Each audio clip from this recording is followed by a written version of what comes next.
Hello, Ram Ram आप सभी को। मैं आकाश, आपका आकाश मैथ्स पे पुनः स्वागत करता हूं और आशा करता हूं कि आप स्वस्थ होंगे और पूरे जी जान से मेंस की तैयारी में लगे होंगे। इस वीडियो में भी हम बेहद ही शानदार सवाल और मेंस के पॉइंट ऑफ व्यू से बेहद ही इंपॉर्टेंट सवालों को सॉल्व करेंगे और ना सिर्फ सॉल्व करेंगे बल्कि बेहद ही कम समय में और बहुत इजी तरीके से, आसान तरीके से करना सीखेंगे, जिससे कि आप अपने मेंस में पूरे 100% मैथ्स के सवालों को तो जरूर करें, क्योंकि कंपटीशन आपको पता है कि बहुत टफ होगा और है भी। तो एकदम चूकना नहीं है। इतने अच्छे ढंग से प्रैक्टिस मैं करवाऊंगा, आप करें भी। अब जहां भी पेड बैच लेकर के या ऑफलाइन तैयारी कर रहे हो तो अपने टीचर पे पूरा भरोसा करें और मैं क्या करूंगा कि आपकी तैयारी को धार दे दूंगा, आपकी तैयारी को तेज कर दूंगा, उसे श्योर कर दूंगा, श्योर शॉट लगाना आपको सिखा दूंगा। तो हम सवालों की तरफ चलते हैं, आप बने रहिए। और एक बात और, जैसे हम क्या कर रहे हैं कि अगर आपने पिछले वीडियो नहीं देखा है तो वो जाकर के देखें और खूब लाभ उठाएं। हम 5-5 की सेट में सवाल कर रहे हैं, जिससे एक तरह के सवाल शुरू में 5 करेंगे, इसके बाद हम फिर से आप इस वीडियो में देखेंगे 5 दूसरे टॉपिक्स करेंगे, 5 दूसरे टॉपिक से करेंगे। सामान्यतः 15 से 20 के आसपास या 15 तो जरूर ही, कम से कम 15 हम सवाल जरूर करते हैं एक वीडियो में। तो ये 3 तरह के टॉपिक से ये होता है, जिससे क्या होता है कि आपको सीखने में बड़ा आसानी हो जाता है। एक तरह के सवाल एक जगह मिल जाते हैं, समय है तो लाभ उठाते हैं, खूब बढ़िया से सीखते हैं और सफलता को झंडे जरूर गाड़ेंगे। तो प्रश्न पहला है, जो पहला टॉपिक से आपको पता चल रहा होगा, शुरुआत के 5 हम टाइम एंड डिस्टेंस से करते हैं। तो पहला सवाल है कि 2 स्टेशनों P तथा Q के बीच की दूरी 800 किलोमीटर है। एक ट्रेन A स्टेशन P से स्टेशन Q की तरफ 40 किलोमीटर प्रति घंटे की चाल से चलती है तथा दूसरी ट्रेन B स्टेशन Q से P की तरफ 60 किलोमीटर प्रति घंटे की चाल से चलती है। यदि दोनों ट्रेनों ने यात्रा एक ही समय पर शुरू किया हो तो P से कितनी दूरी पर वो एक दूसरे को पार करेगी। बस ये कुछ नहीं है, बड़ा ही इजी है कि आपको समझाने के लिए मैं लिख रहा हूं कि ये स्टेशन P है और ये स्टेशन Q है, ठीक है। और ये ट्रेन जो A है ये 40 किलोमीटर पर आवर की रफ्तार से, और ट्रेन जो B है ये 60 किलोमीटर प्रति घंटे की रफ्तार से एक दूसरे की तरफ चल रही है। वो बोल रहा है कि ये जो है A जो है Q की तरफ और B जो है P की तरफ चल रही है। तो ये पूछ रहा है ना कि दोनों P से कितनी दूरी पर एक दूसरे को पार करेगी। तो एक दूसरे से पार करने का मतलब क्या होता है, ये दूरी तय और ये दूरी तय, दोनों एक दूसरे को क्रॉस करेगी। इसका मतलब क्या होता है कि ये सवाल या तो ऐसे पूछ दे आपसे कि दोनों मिल करके स्टेशन P से Q के बीच की दूरी कितने समय में तय करेगी। बात वही है, कुछ दूर P चलेगा, कुछ दूरी B तय करेगा और कुछ दूरी A तय करेगा, और दोनों मिल करके P और Q के बीच की दूरी तय कर लेंगे। वो क्या होगा, वो क्रॉसिंग वाला टाइम होगा। जब भी, जैसे आप मान लो कि पटना से आ रहा, पटना से गया, पटना से मोकामा, जैसे जो भी हो, तो वो चल रहा है तो 1 घंटा इधर से, मान लीजिए कि 1 घंटा इधर से कहीं ना कहीं मिलेगा, तो टाइम ऐसे में बराबर होता है।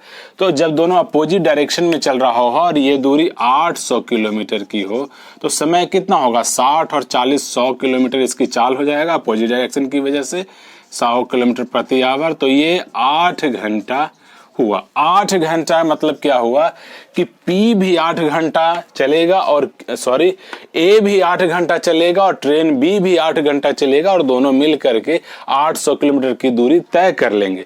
तो आपसे पूछ रहा है कि P से कितनी दूरी पर वे एक दूसरे को क्रॉस करेंगे। तो P से कौन ट्रेन चल रहा है, P से ट्रेन A चल रहा है, तो A ट्रेन जो है 8 घंटे में जितना दूरी तय करेगा वहीं पे एक दूसरे से दोनों मिल जाएंगे। तो A जो है 8 घंटे में कितना तय करेगा, A जो है 8 घंटे में ये 40 किलोमीटर पर आवर की रफ्तार से 8 घंटे में ये 320 किलोमीटर की दूरी तय करेगा। तो ये जहां तय करेगा तब तक वो आ जाएगा, ये 320 किलोमीटर जो भी पूछे आपको आगे, और ये 60 की रफ्तार से 480 किलोमीटर की दूरी तय करेगा। कई बार ऐसे पूछता है वो कि जब दोनों एक दूसरे से मिलेगी तो ट्रेन A कितनी दूरी तय करेगी। ये सवाल दूसरे भाषा में हो गया। या तो आपसे पूछ देगा कि B जब दोनों एक दूसरे से मिलते हैं तब तक ट्रेन B कितनी दूरी तय करती है। तो दोनों 8-8 घंटे चलेंगे, तो 8 घंटे में ये 480 किलोमीटर, 8×6=48 दूरी तय करेगा। जो आपसे पूछे आप वो आराम से कर देना। या फिर आपसे ये पूछे कि दोनों, ऐसे सवाल बिल्कुल आपको देखने को मिलेंगे कि दोनों मिलने के बाद, क्रॉसिंग के बाद B शेष शेष दूरी ये है, वो कितने देर में तय करेगी। अगर पूछ दे कि एक दूसरे को क्रॉस करने के बाद जो शेष दूरी बचता है वो ट्रेन बी कितने समय में तय करेगी, तो ये 320 किलोमीटर जो है वो 60 की रफ्तार से, तो 6×25 5 घंटा, और 20 किलोमीटर के लिए वो 20 मिनट और तय कर 5 घंटा 20 मिनट में वो तय करेगी। तो वो जो बोले आप कर देना, इतने आसानी से मैं आपको समझा रहा हूं। बढ़ते हैं अगले प्रश्न पे। अब हम दूसरे प्रश्न को करते हैं। इस प्रश्न में अक्सर ऐसा देखते हैं कि बच्चे बड़ा फंस जाते हैं, वो गलती कर बैठते हैं। तो मैं आपको इसका एक फॉर्मूला भी बता दूंगा और इसे लॉजिकली समझा भी देता हूं, ताकि आपको कभी दिक्कत ना हो एग्जाम की प्रेशर की वजह से। तो प्रश्न है कि बिना रुके कोई बस 50 किलोमीटर की औसत चाल से चलती है तथा रुक रुक कर यह 40 किलोमीटर प्रति घंटे औसत की चाल से चलती है। हर घंटे यह बस औसतन कितने मिनट रुकती है। तो ऐसे आप इसे समझो, लॉजिकली एक बार समझा दूंगा, तब आपको कभी भी कंफ्यूजन नहीं होगा। तो आज जैसे आप और एक और दोस्त, मान लीजिए कि दोनों बाइक से या दोनों 4 व्हीलर से कहीं जा रहे हैं, बारात, अक्सर ले लेते हैं बारात का एग्जाम्पल कि आप बारात जा रहे हैं, तो दोनों एक ही बार निकले। समझने के लिए मैं ये लॉजिकली बता रहा हूँ कि दोनों एक ही बार निकले, बारात पहुंचना है। तो आप जो है दोनों 50 किलोमीटर प्रति घंटे की चाल से चलते हैं। तो आप दोनों ने चलना शुरू किया, आप वहां पहुंच गए। तो या आप 1 घंटा चलने के बाद आप दोनों ने तय किया कि आप 1 घंटा चलने के बाद कुछ खाएंगे पिएंगे, अक्सर जो बारात में होता है। तो वो आप 1 घंटे में 50 किलोमीटर की दूरी आपने तय कर ली। अब वहां से आप देखे पीछे मुड़ करके, तो आपका दोस्त या आपके दोस्त की गाड़ी नहीं नजर आई। आप कॉल लगा करके आपने पूछा कि कहाँ है बे, या कहाँ है तू। तो वो बताया कि वो जहां है। तो आपने बोला कि अरे तुम तो अभी 10 किलोमीटर पीछे हो, क्योंकि वो 40 की रफ्तार से वो चलने लगा था औसतन, जो प्रश्न के हिसाब से।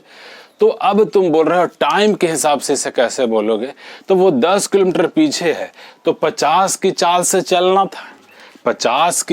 चलना था, और तुम 10 किलोमीटर पीछे है। तो 10 किलोमीटर की दूरी तय करने में 50 से कितना समय लगेगा। तो 1/5 घंटा लगेगा। तो 1/5 मतलब इसको मिनट में बदलेंगे, तो मिनट में 60, तो ये 12 मिनट। यही जो है इसका आंसर होगा। वो फिर से मैं बोल दे रहा हूँ कि जैसे ही आप बोले, तो आपने 1 घंटे में 50 किलोमीटर की दूरी तय कर ली।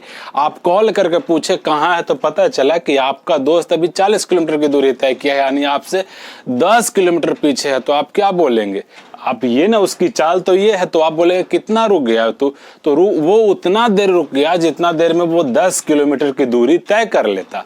तो 10 किलोमीटर की दूरी 50 के हिसाब से, ओरिजिनल चाल पे हमेशा ध्यान देना कि वो आप यही कैलकुलेट करेंगे कि अभी तुम वहां है तो 50 के ही आएगा, 50 के ही औसत चाल से वो चलेगा। तो 50 की औसत चाल से 10 किलोमीटर की दूरी तय करने में उसे 12 मिनट लगेंगे। अक्सर बच्चे क्या करते हैं कि वो ये 40 पे नीचे पुट कर देते हैं 4, तो 1/4 हो जाता है, और 15 मिनट वो ये कर देते हैं, टिक कर देते हैं। इसको प्रश्न से आप कैसे करेंगे, तो रुका हुआ समय बराबर कितना देर पूछ रहा है कि रुका हुआ कितना देर स्टॉप कर रहा है। तो रुका हुआ समय जो होता है,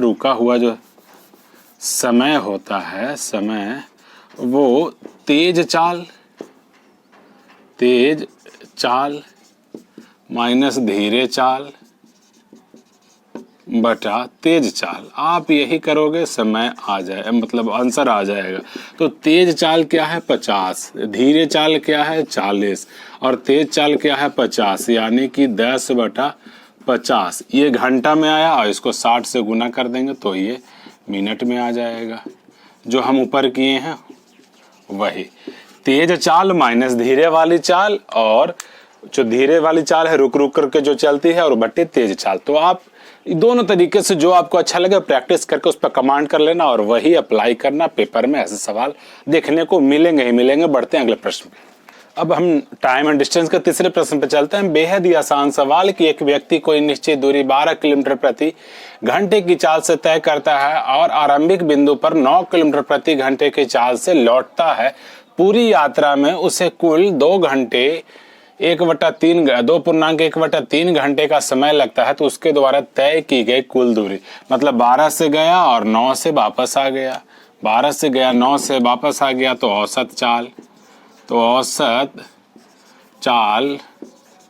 बराबर आपको पता ही होगा 2 गुने 12 गुने 9 बटा 12 प्लस 9। ठीक है, तो ये हो गया 12 9 21। लिख ही देता हूँ ताकि डायरेक्ट काट दूंगा तो कभी कभी कंफ्यूजन आ जाता है। तो 3 से 7 बार में और 3 से 4 बार में, तो 9 चौके 36 दूनी 72 बटे 7 किलोमीटर प्रति घंटा।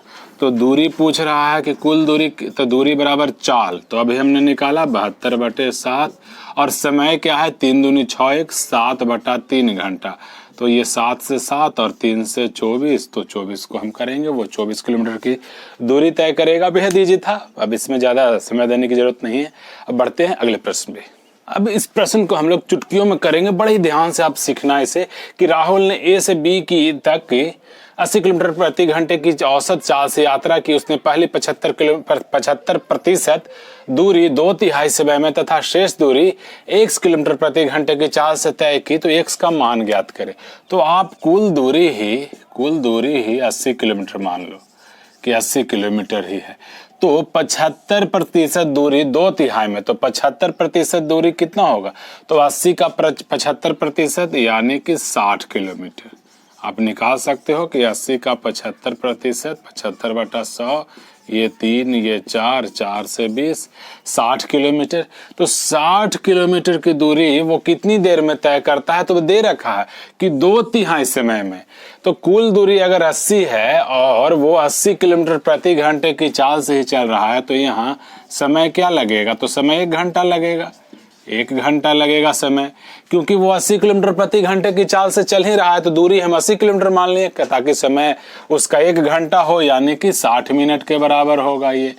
तो बोल रहा है कि 75% यानी 60 किलोमीटर की दूरी वो 2/3 समय में। तो इसका 2/3 जैसे ही हम करेंगे, 60 का 2/3 जैसे ही करेंगे हम, तो ये 20 दूनी 40 मिनट हो जाएगा।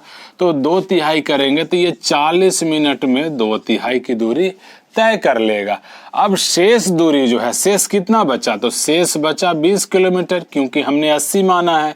तो शेष जो है 20 किलोमीटर की दूरी वो कितने समय में तय करेगा? तो टोटल हम मान ही लिए हैं कि वो दूरी यही है। तो 60 मिनट लगता था, 40 मिनट यहाँ दे दिया, तो 20 मिनट यहाँ देगा।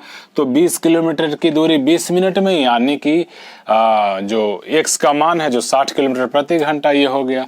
तो यहाँ से क्या हो गया? चाल दूरी है, समय है, तो चाल क्या हो जाएगा? चाल बराबर दूरी बटा समय 20 किलोमीटर है।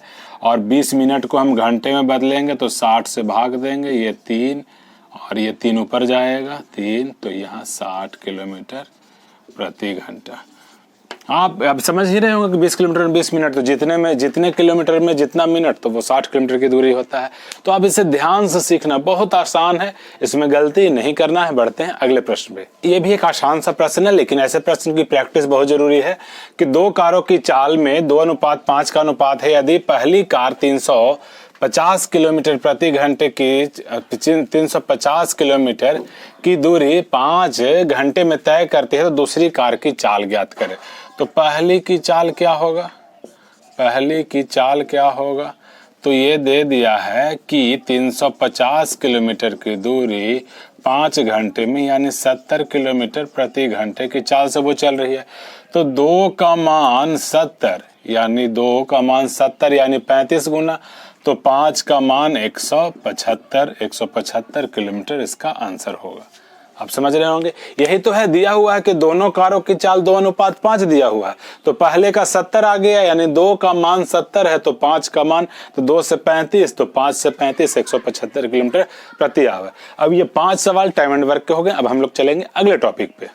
अब हम लोग 5 सिंप्लीफिकेशन के बड़े ही शानदार सवाल करेंगे, जो देखने में इजी होंगे, लेकिन अगर पेपर में आ जाए तो अगर आपको पहली बार दिखे तो वो नहीं बनेंगे, और बनेंगे तो पूरा का पूरा समय आपका इसी में दे देना होगा, 2 घंटे का समय।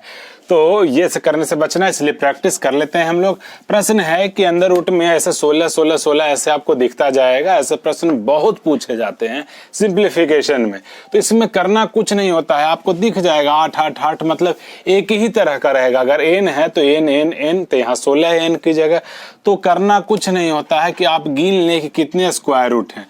तो राम 2 3 4 5, 5 है तो क्या कुछ नहीं करना, ये बराबर हो जाएगा 16 को ऐसे ही बाहर लाएं। तो ये स्क्वायर रूट है, वर्गमूल है। तो जितनी वर्गमूल हो 1 2 3 4 5, तो 2 के पावर आप 5 लिखोगे और उसमें से 1 घटा करके और इसे 2 के पावर 5 से भाग दे दोगे, यही होता है। तो 2 के पावर 5 32, तो ये हो जाएगा 16 का पावर 31 और बटा 16 का पावर 32। तो 2 का पावर 4, 16 खुद से ही होता है, तो इसको 2 के पावर 4 और जैसे ही आप ये करोगे 31 का पावर 32, तो ये 8 से कर दोगे तो ये 2 के पावर 31 बटा 8 होगा। आपको याद रखना हो कि जब भी ऐसे एन हो तो ये क्या होता है, एन हो तो एन मतलब ये 16 हो जैसे, तो ये 16 का पावर 2 के पावर n माइनस 1 बटा 2 के पावर n। ये n क्या है, तो स्क्वायर रूट्स की संख्या है। अगर इसकी जगह a लिख दे तो ये फॉर्मूला है, आप इसे ध्यान रखना। जितनी बार अगर ये 10 बार जाता तो 10 बार जाता तो ये पावर में यहाँ पे 10 बार जाता तो 2 के पावर 10 माइनस 1 हो जाता, और इधर 2 के पावर n उसी तरीके से 2 के पावर 10 हो जाता। कई बार आपको ऐसे रहेगा। तो ऐसे ही जैसे अगर मान लीजिए कि ये 7 है, फिर ये 7 है, फिर ये 7 है, 7 वाला भी अक्सर आपको देखने को मिल जाएगा। तो मान लो कि ये 4 बार है, तो क्या होगा कि 7 के पावर 2 के पावर 4, तो 2 के पावर 4 मतलब 16, तो 16 में से 1 जाएगा ये 15 और 15 बटा 16, ये हो जाएगा इसका आंसर। तो आप, मुझे लगता है कि अब ऐसे देखने पे आप तुरंत ठीक करोगे, सवाल बनाओगे। बढ़ते हैं अगले प्रश्न पे। लोगों ने जो पिछला प्रश्न किया वो स्टेट बोर्ड्स के एग्जाम से लेकर के दिल्ली सेंट्रल बोर्ड तक के, मतलब एसएससी वगैरह, यूपीसीडीएस, यूपीएससी, जहां भी कहीं आप सीपीओ में, बिहार के, हरियाणा के, यूपी के एग्जाम में वो अक्सर वो प्रश्न देखा जाता है। कहाँ नहीं देखा जाता ये आप बोलो, तो आप उसे ध्यान में रखना। एक और इजी सा प्रश्न करते हैं सिंप्लीफिकेशन का, तो हम एक ही बार कर देते हैं। कोई जरूरी नहीं है कि बचपन में जैसे हम सीखते हैं 8 का 15 यानी काम इस गुना 120, तो 6 प्लस ये 27 में से ये जाएगा 3 तो 24, 27 में से 3 जाएगा तो 24, और 24 को हम 6 से भाग देंगे तो 4, और 4 प्लस 4 8। कोई दिक्कत? अब ये 120 और 14 134 को हम आंसर करेंगे। बढ़ते हैं अगले प्रश्न पे। ये प्रीवियस ईयर में आया हुआ प्रश्न है, ये पूछा गया है। तो कितना इजी पूछता है, मैं इसे सॉल्व भी करूंगा, लेकिन उससे पहले आपको मतलब शार्प माइंडेड जो बोला मैं कि आपको इसी के लिए मैं आपको मतलब एक्स्ट्रा ऑर्डिनरी बनाऊंगा, आपको तेज करने आया हूं, आपकी धार को तेज करने आया हूं तैयारी में। तो ये जो है क्या होगा कि इस माइनस को हटाने वाला, कहीं भी आपको कोई और माइनस दिख रहा है ना ब्रैकेट में, ना कहीं भी आपको कुछ भी नहीं दिख रहा, तो ये माइनस कभी हटेगा ही नहीं। उसे आप कैसे हटा पाओगे? तो -1/4 इसका आंसर होगा। ये आपका कॉन्फिडेंस प्रैक्टिस से बढ़ेगा, आप भरोसा करें। वैसे आप कर सकते हो कि 1/3 गुने 6/5 गुने -5/8, तो ये 2 बार में जाएगा, 2 से ये 4 बार में जाएगा, ये -12 बार में। तो आप करो, समय बर्बाद करो, आयोग भी यही चाहेगा। तो उसकी जगह आप थोड़ा सा शार्प माइंडेड बनो, लॉजिकल सीखो, रीजन हर चीज के पीछे अगर आप समझ जाओगे तो खुद से बहुत शानदार ढंग से सवालों को करना सीख जाओगे। बढ़ते हैं अगले प्रश्न। तो ये 2 प्रश्न आप सिंप्लीफिकेशन का, ये 2 प्रश्न आपको बोर्ड पे दिख रहा होगा, 9 और 10वां इस सेज का, इस टाइप का। दूसरा और मतलब सेकंड लास्ट और लास्ट है, उसके बाद हम तीसरे टाइप में घुसेंगे। लेकिन ये दोनों एक ही बार बोर्ड पर लिखने का ये मकसद है कि इसको करने के इतने शानदार तरीके सिखाऊंगा आपको कि आपको प्राउड फील होगा कि आज आपने कुछ सीखा, आपका आज टाइम, आपका सदुपयोग हुआ, आपने टाइम का किया। तो वो ये है कि देखिए, तो यहां से पूछ रहा है कि 23 का square plus root x is equal to 625 है। तो x का मान पूछ रहा है, ना कि रूट x का मान। x का मान पूछ रहा है, आपको ध्यान देना है। तो यहां से रूट x बराबर क्या हो जाएगा कि 625 में से 23 का स्क्वायर 529 जैसे ही हम निकालेंगे तो ये 4 यानी 96 हो जाएगा। तो x का मान करेंगे तो हम 96 का स्क्वायर करेंगे। और यही सीखने वाली बात है, आप 96 का स्क्वायर 2 करोगे तो ये 6 होता, तो या तो 6 और या 6। अगर ऑप्शन में एक ही ऑप्शन का यूनिट डिजिट 6 होता तो हम उसे सिर्फ टिक कर देते, लेकिन यहाँ ए और सी दोनों का यूनिट डिजिट 6 है। आपको ध्यान देना है कि सिर्फ 6 होता तो हम सिर्फ एक को टिक कर देते, लेकिन यहाँ 2 है तो इसका हम स्क्वायर करेंगे। और 100 के आसपास की संख्याओं को स्क्वायर करने का बहुत शानदार तरीका है कि ये जितना कम हो, पहले कम वाले को हम सीखते हैं कि 100 से कितना कम है। तो ये 100 से 4 कम है, तो 4 का आप स्क्वायर करके 16 लिख दीजिए, और जितना ये 100 से कम है उतना घटा करके भी लिख दीजिए। तो 96 में से 4 जाएगा, यानी 92, 100, 16। आप इससे भी कर सकते थे, सिर्फ 16 दिख गया तो उसे हम टिक कर देंगे। ये है, ये आप इसे ध्यान से सीखना कि मैं कैसे किया। 100 से जितना कम पहले उसका स्क्वायर, तो 100 से 4 कम तो 4 का स्क्वायर, तो ये हो गया 16, और उसके बाद 96 में से 4 घटा के 92 हम लिख देंगे। अब हम दूसरे प्रश्न पे सीखते हैं कि इसमें सीखने वाली चीजें कितनी सारी भरी पड़ी हैं। जब भी ऐसे प्रश्न आपको दिखता है, मिक्स फ्रैक्शन या मिश्रित भिन्न इसे बोलते हैं, तो बच्चे क्या करते हैं, इसे खोल करके पूरा लिखते हैं, फिर सॉल्व करते हैं। यहाँ भी समय बर्बाद करना, और फिर तो अगर आपको ना पता हो तो ये जाने आप कि यहाँ कुछ नहीं है तो प्लस होता है, यहाँ कुछ नहीं है तो 2 प्लस, ये अगर 2 पूर्णांक 1/6 लिखा है, इसका मतलब 2 प्लस 1/6 लिखा है। या तो आप इसे 6 दूनी 12 1 13/6 यहाँ से लिखो, या फिर 6 दूनी 12 इसका भिन्न का जोड़ करके 13/6 लिखो, फर्क नहीं पड़ना, ये रूल है। तो यहाँ क्या है कि आप उसके बाद माइनस 1/6 और प्लस 1/6 को ऐसे कैंसिल आउट कर दोगे कि प्लस और माइनस में है, और इसे 2 और 1 3 हम इसे डायरेक्ट लिखेंगे 3 पूर्णांक 13/18। ये यहाँ से सीखने को मिला आपको। आप इसे खोल के भी लिख सकते हैं जरूरत के हिसाब से, सिर्फ इसको इंडिपेंडेंट रूप से मैं आपको करना सिखा दिया। और यहाँ से 4 आया, 16/4, तो इस 4 को यहाँ से सीखिए, फिर उसके हिसाब से ऑप्शन के हिसाब से भी हम आएंगे। तो 4 12 ये हो जाएगा, और इसमें जब गुना करेंगे, जो 3 पूर्णांक है, इंटीजर है, तो 4 12 हो गया, और 13/18 में जब हम 4 से गुना करेंगे तो 2 से ये 9 बार में कटेगा, और 2 से ये 2 बार में कटेगा, यानी कि ये 26/9 हो जाएगा। और जब ऊपर अंश ज्यादा होता है तब इसे हम सही से लिखते हैं, और सही से लिखेंगे तो ये 12 तो है ही, इसको हम पूर्णांक के रूप में लिखेंगे जब, तो ये क्या हो जाएगा, 9 दूनी 18 और 8, यानी कि 2 पूर्णांक 8/9। तो ये जो 2 पूर्णांक है हम इसमें जोड़ करके 14 पूर्णांक 2 8/9 लिखेंगे। ये आंसर हुआ। अगर ऐसा ऑप्शन में होता तो वैसे ही करते, और नहीं तो 14 नमा 26 126, और 126 में जब 8 जोड़ेंगे तो 134/9। या तो यहाँ से आप करें, और नहीं तो यहाँ भी खोल करके आप कर सकते। आपको ये सिखा रहा हूं मैं कि ये पूर्णांकों को, मिश्रित भिन्नों को जोड़ने का, सिंप्लीफाई करने का क्या तरीका होता है। मुझे लगता है कि आप अब समझ रहे होंगे। फिर से आप देखना इस वीडियो को और समझना, अगर दिक्कत होता है। बढ़ते हैं हम अगले प्रश्न पे। अब हम अगले प्रश्न की तरफ चलते हैं। इसमें आप कह सकते हैं सिंप्लीफिकेशन भी नंबर सिस्टम का ही हिस्सा है, लेकिन ये संख्याएं नंबर सिस्टम से, उसमें एलसीएफ एचसीएफ आ जाएगा, डिविजिबिलिटी आ जाएगा। तो ये जो अब है वो नंबर सिस्टम के हम 5 सवाल करेंगे। प्रश्न 11वां है कि किसी संख्या का 3 गुना उसकी 1/3 से 24 अधिक है, तो संख्या ज्ञात करें। अब ध्यान देना, किसी संख्या का 3 गुना जो है उसकी 1/3 से 24 अधिक है। इसका मतलब क्या है कि संख्या के 1/3 और संख्या के 3 गुना का अंतर 24 है। दूसरे शब्दों में इसे कहें तो आप ध्यान से सुनना कि मैं क्या कर रहा हूं, कि संख्या का 1/3 जो होगा, संख्या के 3 गुना जो होगा, उनके दोनों के बीच का अंतर 24 होगा। इसका मतलब यही है। तो आप ऑप्शन से ये देख लो कि संख्या का 1/3, ऑप्शन ए, हम चारों को चेक कर सकते हैं कि संख्या का 1/3 तो 3, और संख्या का 3 गुना यानी कि 27, दोनों के बीच का अंतर 24। तो यही सही हो गया, सही हो गया। अगर ये नहीं होता तो हम अगले पे जाते कि संख्या का 3 गुना, संख्या का 1/3 यानी कि 4, और संख्या का 3 गुना यानी कि 36, तो अंतर इसका 24 तो आ नहीं रहा। तो ऐसे ही हम चेक कर लेते। कितना आसान है, तुरंत आप चेक कर सकते हो।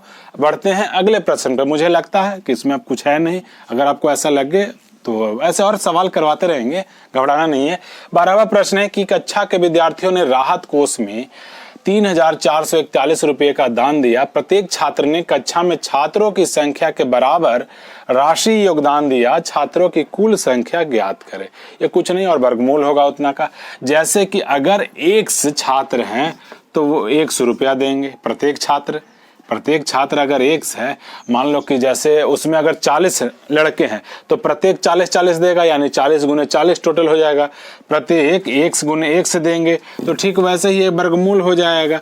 मान लो कि 10 छात्र होते तो 10-10-10 करके 10 बार देता, यानी 10 गुने 10 होता, तो यही इसका वर्गमूल होगा। तो 3481 यानी कि 59 के बराबर ये इसका वर्गमूल होगा, तो आंसर 59 होगा। अब कैसे आप डायरेक्ट अगर वर्गमूल, तो मुझे ध्यान में आपको रखना पड़ेगा, मुझे ऐसा लगता है कि आपको होगा भी, और नहीं तो आप ऐसे सोचो कि इसके आसपास वाला, जैसे 60 का आपको पता है कि 60 का जो वर्ग होता है वो 3600 के बराबर होता है, और इसका यूनिट डिजिट 1 है, यानी कि ये उस संख्या का वर्ग होगा जिसका इकाई अंक 1 अथवा 9 होगा, 1 या 9 होगा। तो जब 60 यानी 3600 के नज़दीक है तो 60 और 50 का स्क्वायर ये 2500 होता है, ऐसे चेक किया जाता है। तो ये 2500 और 3600 के बीच का है, तो अगर ये 3600 के तरफ है तो 59 होगा, और अगर ये 2500 के नज़दीक होता तो 51 होता, क्योंकि 50 और 60 के बीच में सिर्फ 51 और 59 दो ही ऐसी संख्याएं हैं जिनका वर्ग का यूनिट डिजिट इकाई अंक 1 संभव होगा। बढ़ते हैं अगले प्रश्न पे। अब दो बेहद ही खूबसूरत और इंपॉर्टेंट सवाल को हम सॉल्व करते हैं। 13वां नंबर पे है कि 8212 में कौन सी सबसे छोटी संख्या जोड़ी जाए कि एक पूर्ण वर्ग संख्या प्राप्त हो। तो ये 81, 90 का स्क्वायर आपको ये ध्यान में रखना होगा कि किसके आसपास की ये संख्या है। तो 8100 और 90 का स्क्वायर, तो 91 का स्क्वायर क्या हो जाएगा। तो कुछ देर पहले ही मैं आपको बताया कि 100 से नज़दीक वाले जो कम होते हैं उसका निकालने का क्या तरीका होता है कि 100 से कितना कम है तो 9 कम है, तो 9 का स्क्वायर 81, और 91 में से जब आप 9 और घटा दे यानी कि 82, तो 91 का स्क्वायर 8281 हो जाएगा। यानी कि अब इसके नज़दीक हम पहुंच गए हैं। तो 8212 जो है उसमें हम क्या जोड़ देंगे कि 8291 हो जाए, यानी कि 69 जोड़ देंगे, 69 2 71 और 10 81, आंसर ये हो जाएगा। आपको समझ में आ ही रहा होगा। या तो आप ऐसे घटा दे, ये आप ऐसे कर दे, इसमें कोई बड़ी बात नहीं है। हम सबसे पहले इसके आसपास के संख्याओं को गेस करते हैं, यही तरीका सबसे बेहतर है, और गेस करते हैं और फिर उसके हिसाब से जो भी कहे कर देते हैं। 14वां प्रश्न पढ़ते हैं कि बेहद ही शानदार आ जाए तो ये वीडियो देखने वाले ही बना पाएंगे, गारंटी देता हूँ। इससे ज़्यादा, क्योंकि ऐसी चीज़ें मैं आपको सिखा दे रहा हूँ ऐसे ही यूट्यूब पे जो पेड कोर्सेज में लोग ना सिखा पाते हैं। तो आप ये ध्यान देना कि निम्न में से किसका वर्गमूल परिमेय संख्या होगा, कोई ये सब बना ही नहीं पाएगा। तो ये है कि आप इसे ध्यान में रखना, एक राज की बात किसी और को मत बताना। वो ये है कि 1 से लेकर के 25 तक की संख्याओं का जब आप पूर्ण वर्ग करते हैं तो कम से कम मैं ये मान के चल रहा हूँ कि आपको याद होगा, नहीं तो आप याद कीजिए। तो जो आप वर्ग करते हैं तो उसका जो अंतिम 2 अंक आता है, अंतिम 2 अंक जो आता है, दुनिया की सारी पूर्ण वर्ग संख्याओं का अंतिम 2 अंक उन्हीं में से कोई ना कोई होता है। नोट करना आप क्या मैं कह रहा हूँ। 1 का जैसे 1 का स्क्वायर करोगे तो 1 यानी 01, 2 का 04, 3 का 09, 4 का 16। तो आप जैसे ही करते हो तो ये जो 2-2 अंक आता है दुनिया के सारे पूर्ण वर्ग संख्याओं का, यही अंतिम 2 अंक पॉसिबल होता है जो 1 से लेके 25 तक होता है। वो रिपीट करते हैं जैसे 24 का 576 और 26 का 676। तो ये 76 है, वो फिर घटता जाएगा। जब आप 23 का करोगे, 24 का तो निकाल दिया, 23 का 29, और उधर 27 का करोगे तो उसका 29, वो वही होगा, वो रिपीट मोड में चलते हैं। तो जब 82 किसी का भी नहीं आता, आप ऐसे करके देखना ध्यान में रख करके। ये जब 2 है तो पहली बात तो है कि 2 किसी भी संख्या का यूनिट अंक हो ही नहीं सकता जो पूर्ण वर्ग हो। ऐसा मैंने पिछले वीडियो में आपको बताया है कि कौन सा इकाई अंक से, अब इसमें दहाई अंक का रूल बता रहा हूँ कि कौन सा इकाई अंक से अगर हो तो संख्याएं पूर्ण वर्ग नहीं होगा। तो इसका 2 है तो ये पूर्ण वर्ग हो ही नहीं सकता, ये परिमेय संख्या, इसका मतलब घनमूल परिमेय संख्या नहीं हो सकता। 9 तो यहाँ शून्य है, 9 नहीं है तो कुछ नहीं है, तो शून्य है। तो 90 क्या है? नहीं, 90 किसी भी वर्ग का पूर्ण वर्ग करेंगे जब इकाई अंक उसका शून्य या तो 10 क्या आएगा, नहीं तो 20 क्या आएगा। 25 से पहले 10 और 20 ही संभव है, उसका 90 है नहीं, तो ये भी नहीं और ये भी नहीं। अब 14 किसी का है ही नहीं।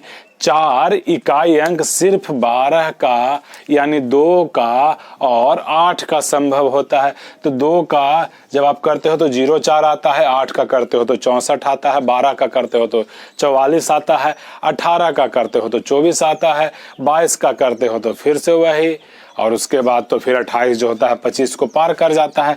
तो ये भी संभव नहीं है और ये भी संभव नहीं है, तो सिर्फ यही संभव है। 96 होता ही है। 14 का जब स्क्वायर करते हो आप तो 196 आता है, 96 यही संभव है। तो सिर्फ और सिर्फ यही डी जो ऑप्शन है जिसका वर्गमूल एक परिमेय संख्या होगा। इन लोग का परिमेय होगा ही नहीं, वो कुछ ना कुछ रह जाएगा, रूट में वगैरह में परिमेय की ओर जाएगा। बढ़ते हैं हम लोग अगले प्रश्न की तरफ।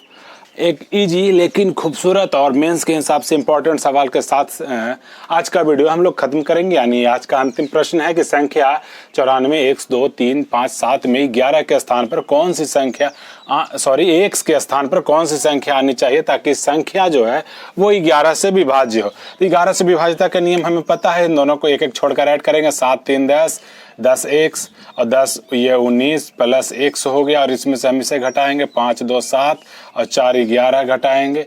तो ये 19 में से 11 जैसे ही जाएगा तो ये 8 आ जाएगा, 8 प्लस x। तो x की जगह आप क्या इसमें से पुट करेंगे तब वो 11 का मल्टीपल आ जाए, तभी तो 11 से विभाज्य होगा। तो यहाँ हम 3 रख देंगे, 8 3 11, 3 ही संभव है और कोई संभव है ही नहीं। हमें पता है कि जब 11 की विभाज्यता का नियम क्या है कि इससे एक छोड़ करके हम संख्याओं को जोड़ते हैं, उसके बाद अगली से फिर एक एक ऐसे ही छोड़ करके ऑल्टरनेट पे एक एक संख्याओं को जोड़ते हैं। और फिर जब 7 को 3 को x को 9 को जोड़ करके, जैसे हम लोग 9 को इसे जोड़ करके उसमें से 5 2 7 4 11 और आगे रहता तो कर करके उसे घटाएं, तो ये जो अंतर जो है या तो 0 नहीं तो 11 नहीं तो 22 नहीं तो 33, मतलब 11 के मल्टीपल्स आने चाहिए तब वो 11 से पूर्णतः विभाजित होता है। मैं ये मान के चल रहा हूँ कि ये आपको जरूर आते होंगे, नहीं तो आप जरूर सीख गए होंगे। और ऐसे ही सीखते रहिए, दोस्तों वगैरह को भी बताइए, भाई बहनों को बताइए, जो भी सरकारी नौकरी की तैयारी में लगे हैं उन तक मेरा वीडियो पहुंचाइए। बस यही मेरी रिक्वेस्ट है आपसे, और पूरे जी जान से तैयारी में लगे रहिए। आपका best of luck for your success. मिलते हैं अगले वीडियो में। आपको ये देखने के लिए थैंक यू।